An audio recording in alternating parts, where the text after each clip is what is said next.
Naluha ako doon. That was sweet.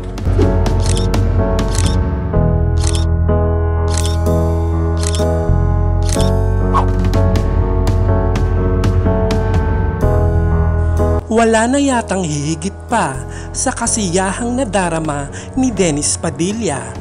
Ito ay dahil sa wakas ay nag-text ang mahal niyang anak na si Julia Barreto upang batiin siya ng maligayang kaarawan. Umani ng maraming positibong reaksyon ang pagkukwento ni Dennis Padilla patungkol sa ginawa sa kanya ng anak niyang si Julia Barreto. Nagdiwang ng kaarawan si Dennis kamakailan at laking gulat niya nang makatanggap ng text mula kay Julia kung saan binati siya nito ng happy birthday. Number pa pala niya to. Nag-text siya, may short message siya. May short message siya ron. Tapos sumagot ako.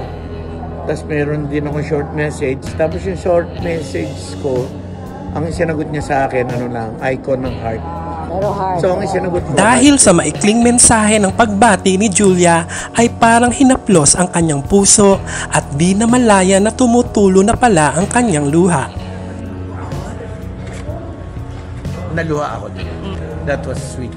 And para bang tagos sa puso ko yung mararamdaman. Kwento pa ni Dennis, taon na ang binilang ng huling makatanggap ng mensahe mula kay Julia. Sa ngayon ay nagwi-wish si Dennis na maging simula ito ng pagkakaroon ng komunikasyon hindi lamang kay Julia kundi sa iba pa niyang mga anak kay Marjorie Barreto. At wish din niya na maka-dinner date ang anak.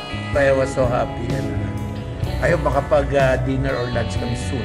Or hindi lang si Julia, gusto ko rin siyempre si Claudia at si Leo. Kasi almost 2 years ko na hindi sila nakikita. More. I think more.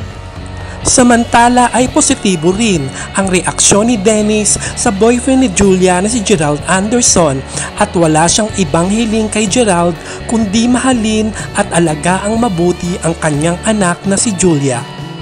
Alagaan mo lang yung anak ko mabuti.